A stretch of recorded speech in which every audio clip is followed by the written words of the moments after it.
We'll continue with our lessons on the molecular relationship.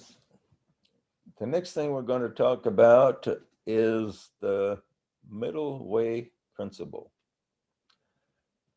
Now, I've talked quite a bit about the middle way, but it's a little tricky to be able to understand what it is. Let's see if anyone can give the correct idea of what it is. What is the middle way? If you're approaching, say, two teachings or two ideologies that go one way or the other, like, say, Democrats and Republicans, the political left and the right, or interesting extremes, where would be the middle way between these, the left and the right? Not only in that, but in anything else you're dealing with, like eating, for instance. How much should you eat, or what kinds of foods, or whatever? There's a middle way to everything. How do you find the middle way? What is it? Well, the word that comes to me is balance.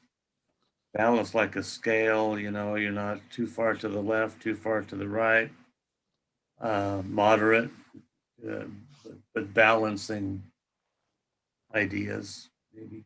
Well, you headed the right direction there. And the reason I wrote the lost key of the Buddha was the lost key was where the middle way really is. And a lot of Buddhists teach is that the middle way is just either moderation or between the two extremes.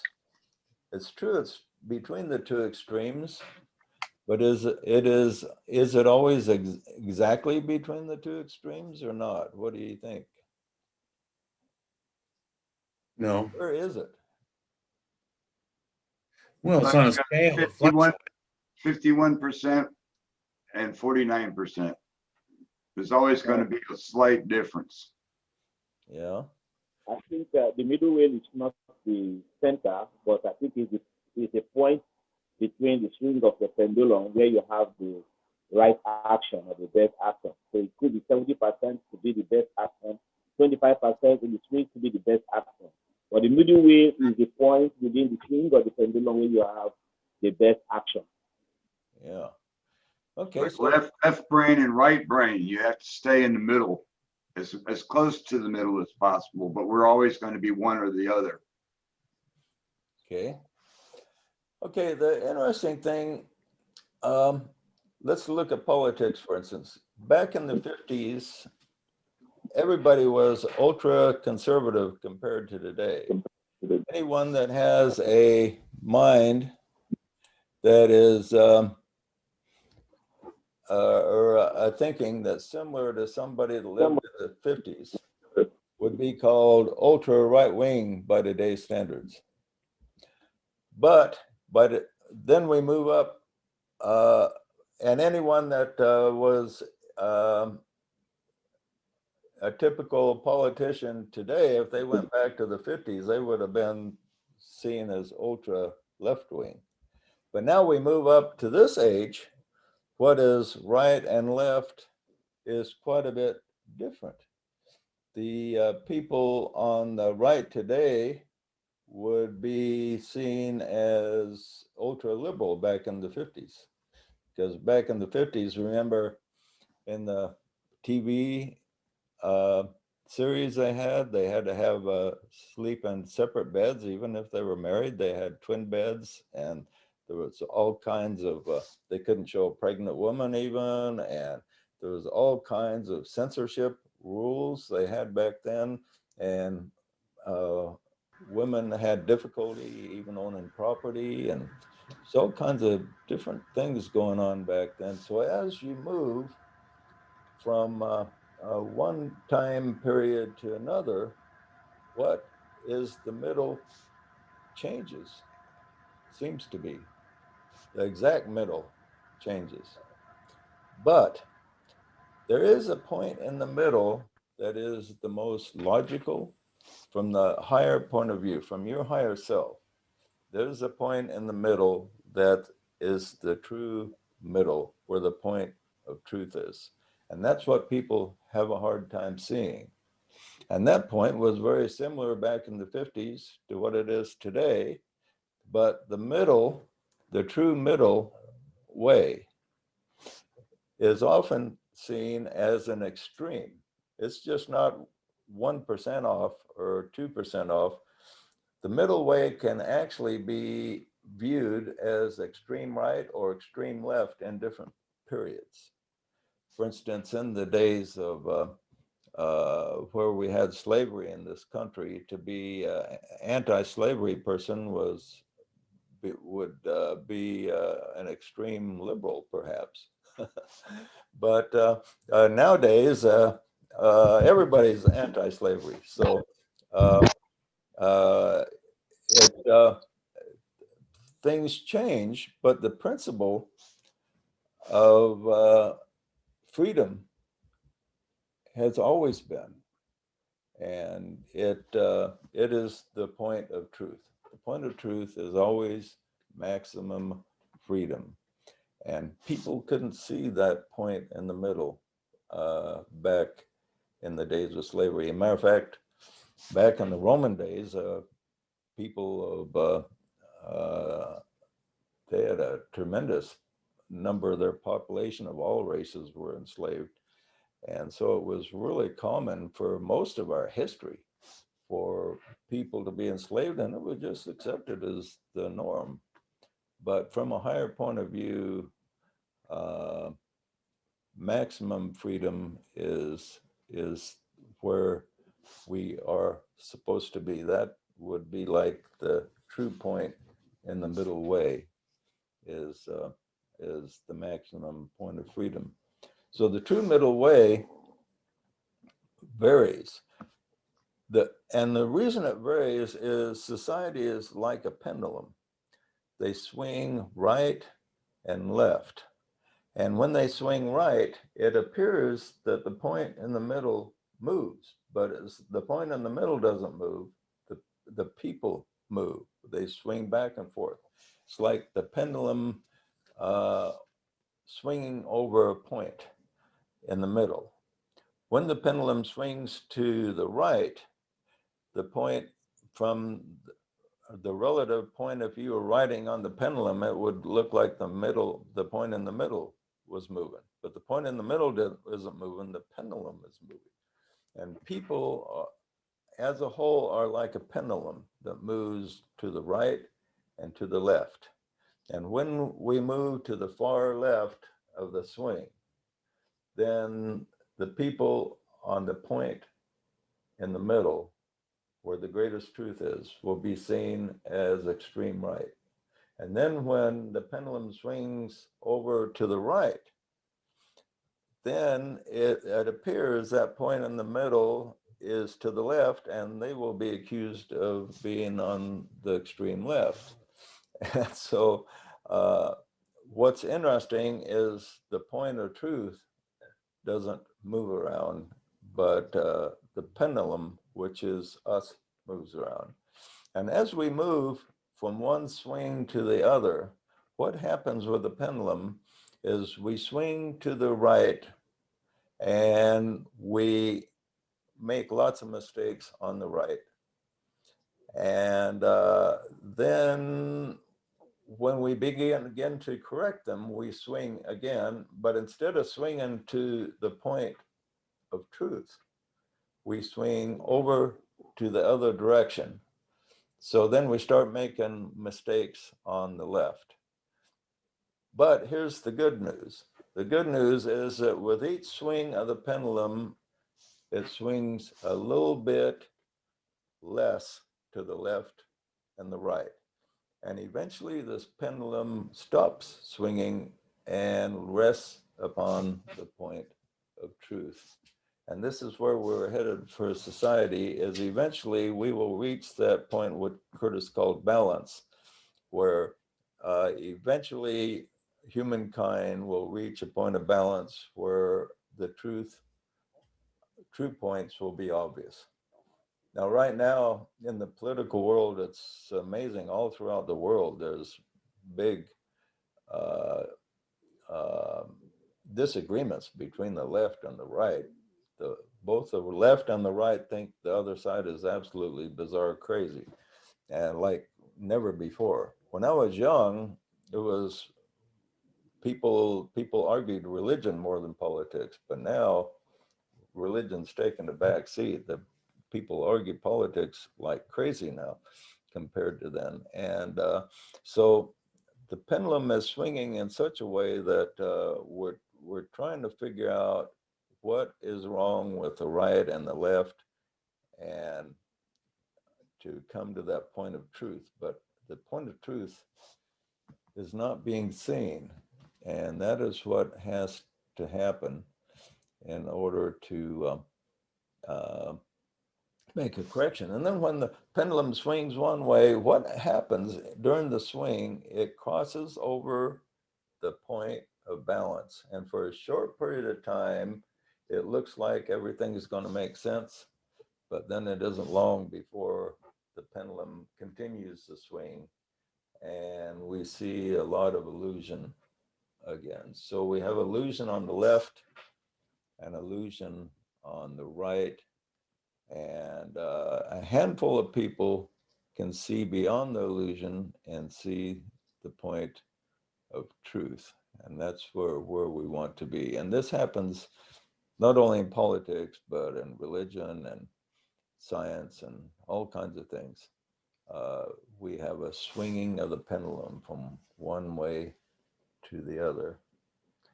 And like say, it even happens in science. We have all kinds of we have disagreement in science like we've never had before, since the days of Galileo, disagreeing with the Vatican scientists. But okay, any comments on that before we? Yeah, JJ, it occurred to me when you were talking about the pendulum, sometimes there are very extreme, almost knee-jerk reactions to a certain set of societal values. For example, to use the example you used in the 50s, everything was ultra conservative and they couldn't show, pregnant women and so forth. Just a decade later, the pendulum moved to the extreme left, Yeah. where you had the counterculture and the, and the hippies and all, and the, all that. I can't think of a more polar opposite from the 50s than the 60s. But eventually the pendulum came back a little bit away from that into the, 70s. Right. And what's interesting is there's several different pendulums that play in, you could call them several different cycles that play too. So we had a big swing during the 60s with the hippies. They really pulled on it hard. Then we had kind of somewhat during the Reagan era back to the conservative, but not with as much push, because there was still a lot of liberalism at play. So this tells us there's like cycles within cycles, and that's takes a lot of examination of history to figure out where the cycles are. There's DK tells us there's within our lives, for instance, there's 10-year cycles. And he says every 10 years we should review the last 10 years and see where our life's purpose was taking us. And this will give us a clue as to how to plan the next 10 years. And society is a little bit like that. Society has these cycles. I think there's cycles that last for, say, hundreds of years. The Dark Ages kind of gives us an idea of how long a major cycle might be. That was like several hundred years. And then after the Dark Ages, the general course of the cycle we're in now is toward greater enlightenment. But it almost looks like something's trying to push us into the dark ages again in some ways. But hopefully we made enough progress to not go back there. Good comments, Jill. Any other comments?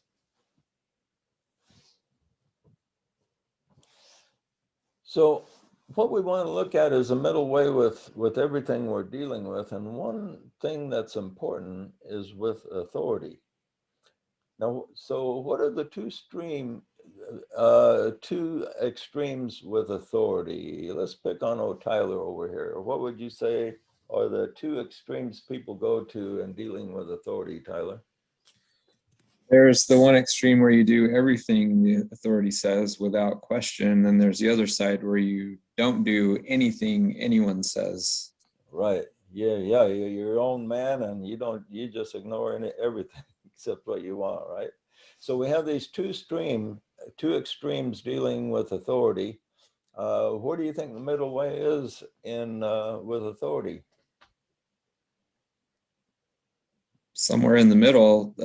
It's not necessarily exactly in the middle. I think the way that I approach it is, I'll take anything that somebody tells me, and then I have to run it by kind of some filters that I have set up. Are they using emotional manipulation? Are they trying to do something just because of what they're saying? I'll do some research on what they're saying, and it's somewhere in there that is the right middle way. So so you don't want to reject all authority. How does a person become an authority for you? Somebody that you say he speaks and you think, well, I need to give this some weight. If you're asking me specifically, let's take politics, for example. I'm not going to get political here, but I try to follow people who have been right. Yeah. And if they continually say things that prove to be not true, then they're not an authority. If they bring forth ideas and reporting and things that I've been able to verify, not just with them, but with other sources, then I'm able to hold them up as an authority that I give weight to. Right. So in other words, an authority that has your respect is somebody that we could call in and earned authority, right? Yes. He's earned your trust. So if somebody says, I'm going to teach you how to speak Spanish, and he doesn't know how to speak Spanish, and he's never demonstrated Spanish, would you trust him to teach you? Possibly. I mean, there's always some supernatural things that go on, but Right. with In so other words, many, he wouldn't be an earned authority, though, would he? well, not yeah, there's so many ways to verify if somebody's speaking a language nowadays with translation tools. You can pretty quickly determine. Yeah. I mean, there are some languages I have no idea. They could be speaking gibberish in a particular, but it sounds like something, but I don't know. But this guy won't even admit that he can speak Spanish, so. But he wants to teach a class on it. So would he be the guy you'd want to sign up under? Probably not. I'd want to see his reviews online.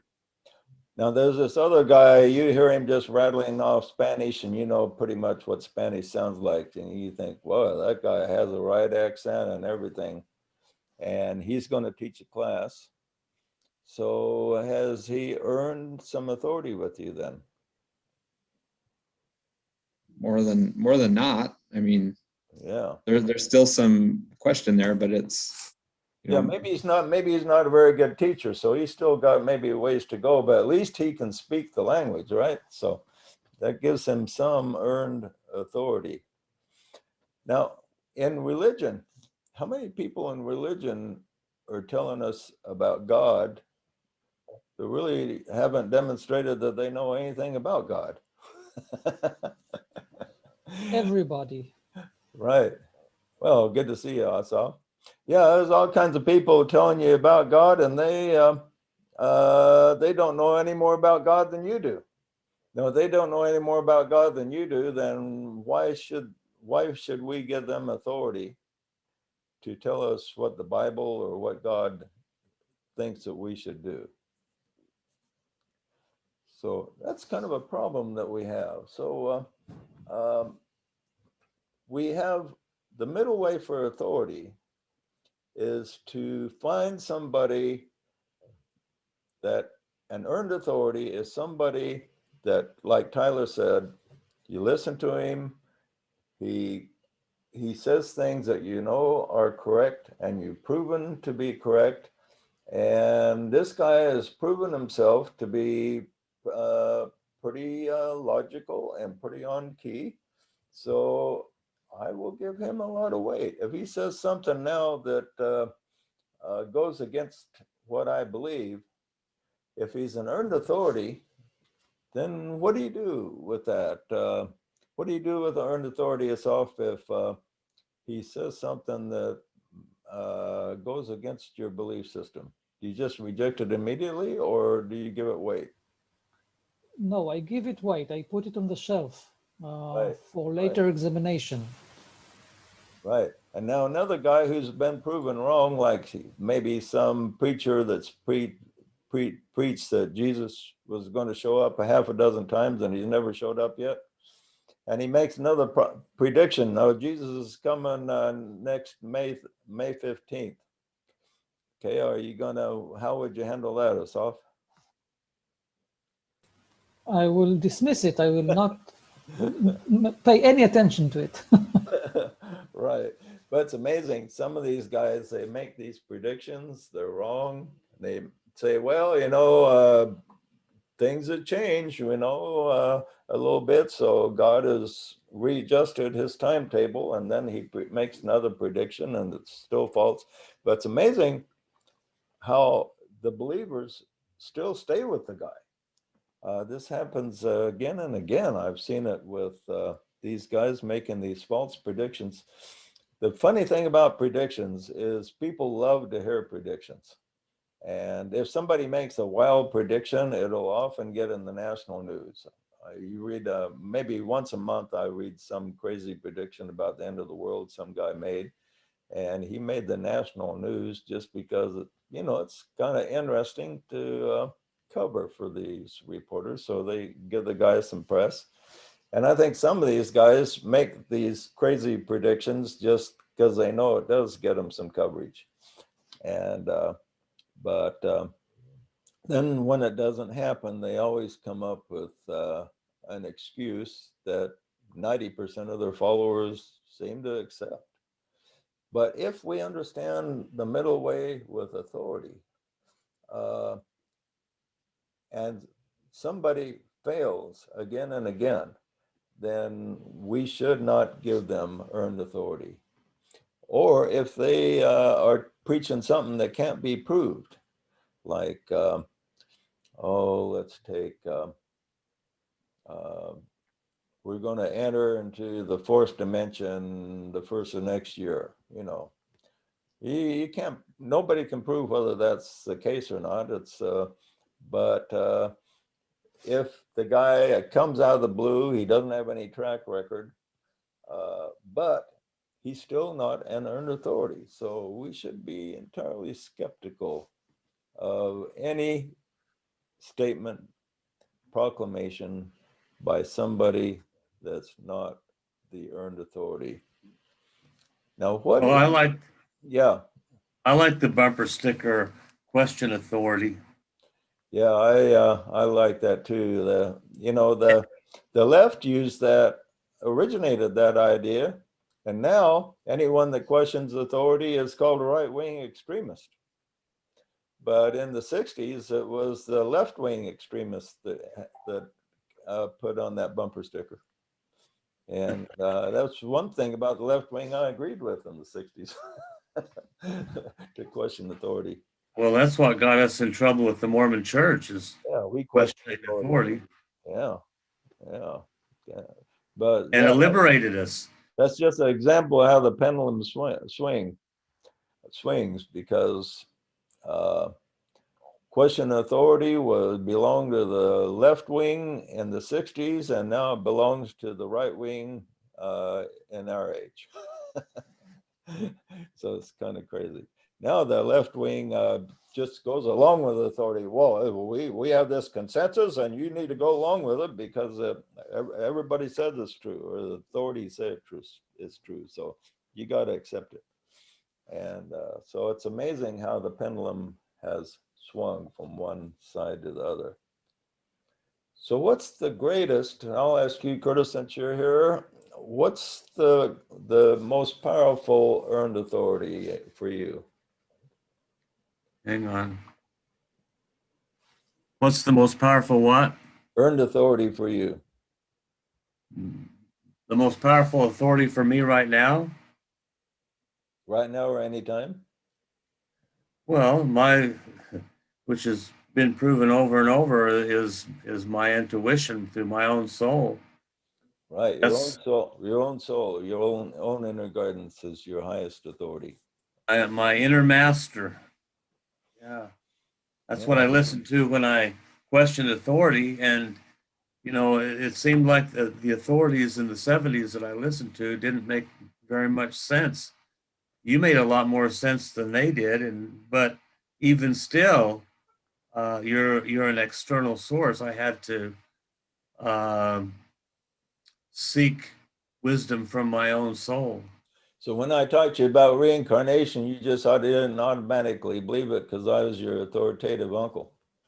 No, because I had a lot of pressure from outside sources that were members of the church that had bought into that thought form of Mormonism, and I had to extricate myself from that. And the only way I could do that was to get my own revelation, which I did. Yeah. But Okay. those thought forms are very, very powerful religious thought forms created by the minds of all the masses, you know, focused on one thought. Yeah, you know, that's a good point, is that our the thought forms that's out there that people tune into. There's a thought form for every ideology. The Mormon church has a thought form, the Catholic church has a thought form, the Christian religion as a whole has a number of different thought forms that people tune into. And so if you, for instance, go to a Jehovah's Witness church, they're governed by a thought form, which is their actual authority. And people tune into that thought form, and then they make proclamations, and it's as long as it agrees with the thought form, then they are accepted. But if you go to any church that has a strong black and white doctrine, and you sit in the Sunday school and you bring up a question that is outside the thought form, the whole group will turn and stare at you like you are sent by the devil himself. Reprobate. And yeah, we've had that happen with a number of groups, even New Age groups. I've had that happen with. So the New Age groups are not immune to it by any means. There's a lot of thought forms in the New Age groups that are not based on any of their personal experience. Like, for example, they say anything that comes from spirit is an illusion. Now, I tell them that if you haven't experienced it, you can't really be trusted. Yeah. You know, it says in the Bible to test the spirit to see if it be of God, but it doesn't say there are no spirits. Right. And, you know, there's a lot of people dismiss things as illusion that they shouldn't really completely dismiss, because even though the universe is created by illusionary principles, we're having a real experience here. And even in your dreams, you have a real experience. And there's a certain amount of reality no matter where you are. Okay, so the greatest source of authority that any of us should recognize is our own souls, because your soul is a master on its own plane, has a certain oneness with Christ himself. So contacting your soul and getting information from your soul is just about the same thing as having the Christ appear and giving you instructions. Not much difference. Truth is truth, no matter what the source. And so as you look around for truth, you may find it in odd places. One of my favorite statements that I've come up with was you can, somebody in contact with their soul can find more truth in the National Enquirer than somebody in the personality can find in the Bible. So, so that's a interesting thing. And you never know where you will experience, where you will get a flash from your soul. You may be watching a carnal movie, say a R-rated movie or something that people think is wicked. Maybe there's murders going on and rape and all kinds of crazy things. You may be watching that and somebody may say something that may trigger something from your soul, and all of a sudden you'll get a flash or inspiration that was kind of triggered by something said in that movie. You never know where you might have a trigger happen that triggers a message from your soul. And your soul will say, hey, think on that line, you know. And so the key for the disciple is to pay attention at all times. Pay attention and always be tuned in enough to be able to catch that message from your soul when your soul tells you, hey, pay attention. And when it tells you to pay attention, it's good to maybe even write it down when you get some inspiration, because I find if I get a piece of inspiration and it seems so clear and it seems like I would never forget it, well, maybe an hour later it's just gone, and I think, oh man, I should have wrote that down, or made a point to larger point to remember it. Because the thing about the communication from the soul is it doesn't imprint very strongly on the physical brain. It imprints on the more etheric matter that's connected to the mind, and that's it's easy to lose. It's a little bit like when you wake up from a dream, you may think, oh, I'll remember that dream, and then after you get up, the dream is completely gone. You don't remember it anymore. And the inspiration is a little bit like that. So always be ready to maybe make a note about something that you thought you got from the still small voice, because it's so still and so small, it's easy to overlook and easy to put out of the consciousness. So here's a question. Why is the authority of the inner spirit, the higher self, the soul, recognized? Why is it an authority? Why is it right? It comes from the source of all that is right. There is, in the universe, there is one law, one principle Yeah. that comes through us, to us through the soul. Right, and it's hard to believe it's right so much until you test it out. And this is a problem when the person first starts getting soul contact. He may get an inward message that is not something that he knows he wouldn't have thought it up himself.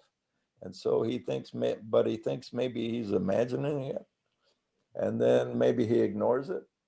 And then later he finds out, man, I wish I would have taken this more seriously, because I got in a lot of trouble because I didn't follow this impression.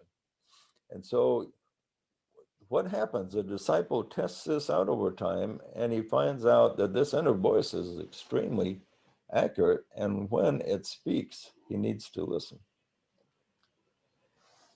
So again, why is the authority recognized outside of it? It does prove itself, and we demand it prove itself.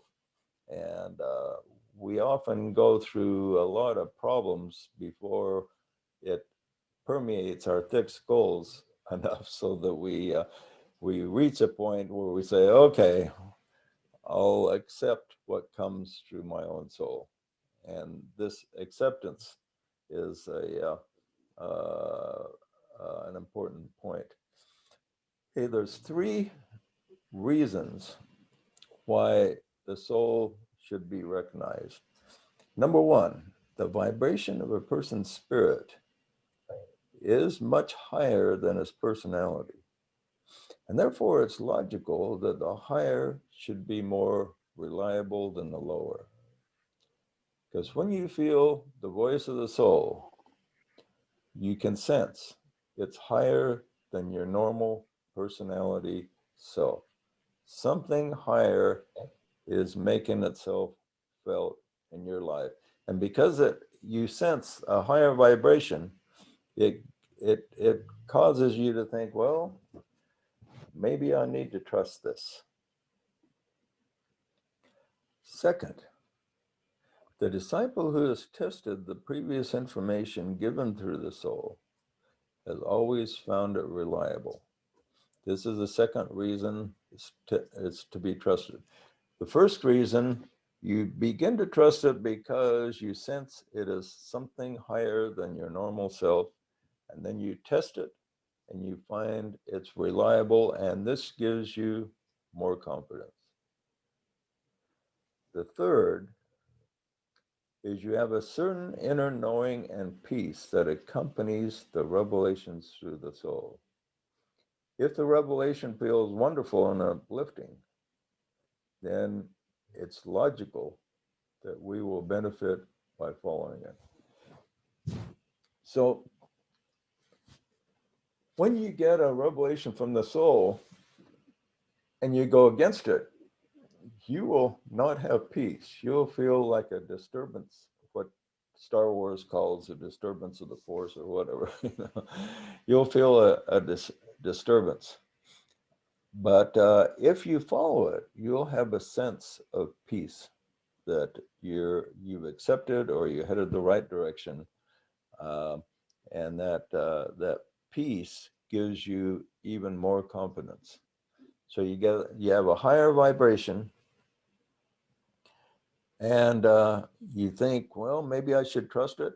You test it out, you find it's reliable, then you also have that added peace and a joyous feeling in connection with it that gives you a feeling, a sense of trust, like nothing else you could trust. Now, you'll never have that trust with any mortal person on the earth, no matter how enlightened he is.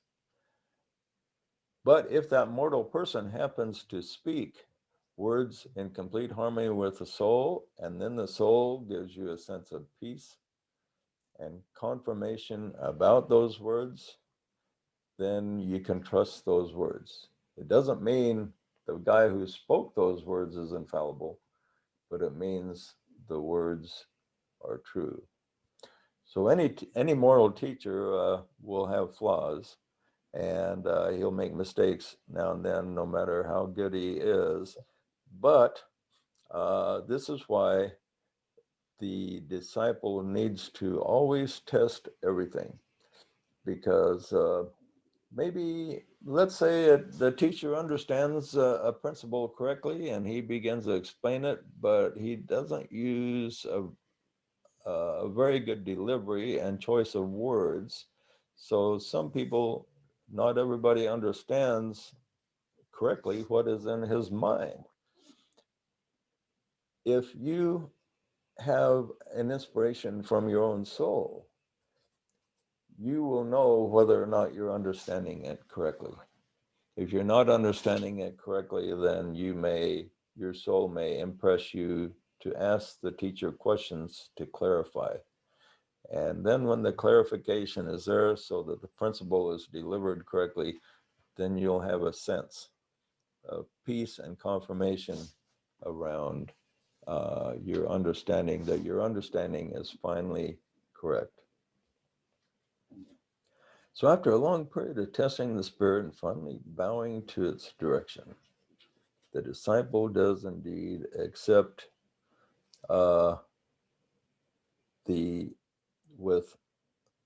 without question normally what comes from the most authoritative source. But once in a while, your soul may give you something that really throws you for a loop. And so, you do, even if you get some revelation that goes out of your belief system, you may have to take some time to examine it on an intellectual basis to try to make sense of it. But normally, when you get something from the soul, you will make sense right away because it will just, it usually comes when you're ready for it. And you will be able to say to yourself, yes, this makes perfect sense. Okay, any comments on that? Yeah, if you get revelation from your soul and you go against it and you deny the spirit, according to the Bible, that's one of the two unpardonable sins. Well, the unpardonable You sin, can correct it, the maybe. unpardonable sin is where you willingly go against it, but we often make the mistake of just not fully believing it. And that's not an unpardonable sin by any measure. But the unpardonable sin is where the person just completely rejects the direction of the soul in favor of the lower personality and satisfying the lower self over the higher. In other words, a person is so selfish that he doesn't want to go and do anything to serve humanity. He wants to serve himself and satisfy his own lower nature. And when he rejects the Holy Spirit, to the extent that he rejects the higher way completely, knowing what he's doing, then that's then what happens. And DK gives some additional details in this and beyond what the scriptures say. He says that it just can't happen with one decision. He says when the person rejects the spirit or the soul,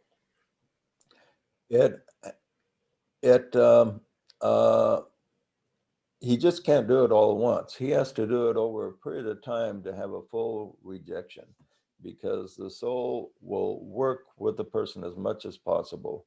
But if he continues to reject again and again, then what he does, what happens is he creates a barrier between him and his soul. His soul is still there, but there's a barrier that becomes impenetrable, and he cannot then access the soul.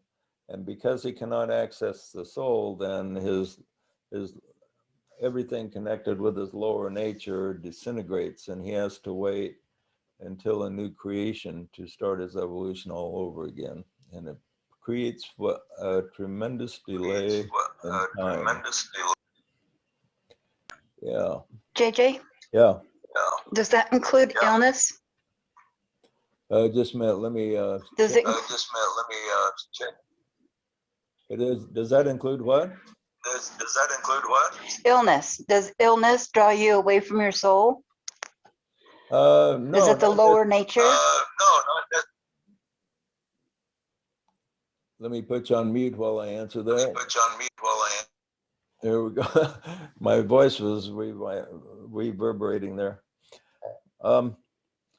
No, illness is no sign that you've committed the unpardonable sin by any means. No, we all go through illnesses, and illness is caused by some type of resistance to the soul, but not a rejection of the soul. And it's usually caused because of something that we're not fully aware of. For instance,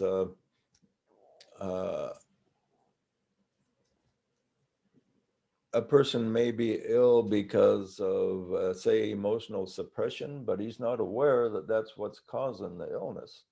Or a person may be allergic to certain types of foods, and he's not aware he's allergic to these. So he's not aware of what's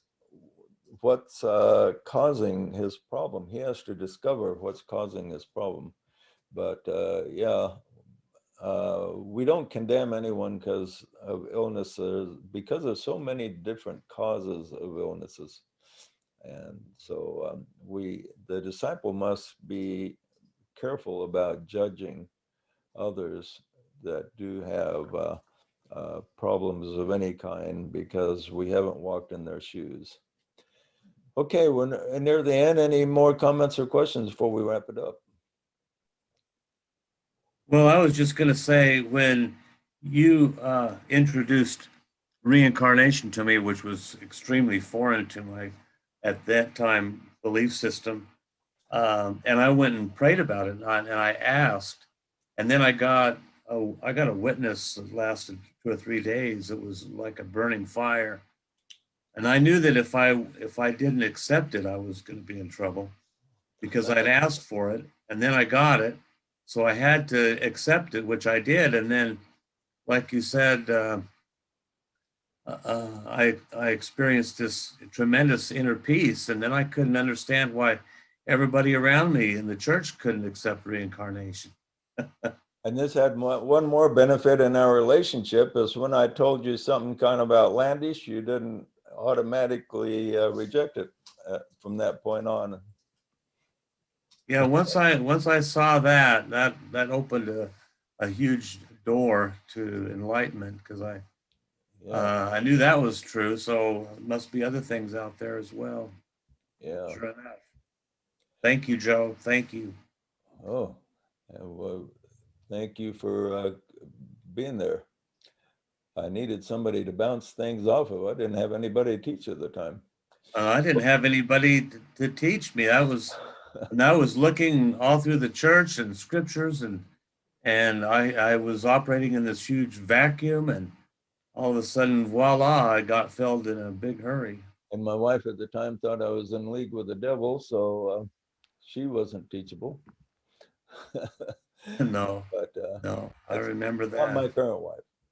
Okay. What kind of league was that, JJ? Was that like the Injustice League? Injustice? What do you mean? I was just making a joke. In comics, there's the Justice League, and then there's Yeah, the the Injustice Justice League. Yeah. That's affirmative. Yeah, well, yeah, we didn't have much of a Justice League. Well, Curtis and I worked and tried to enlighten the Mormons, and we found it the most difficult thing we ever tried to do. But Oh, man. they didn't want to be enlightened. But It's like swimming through mud. yeah.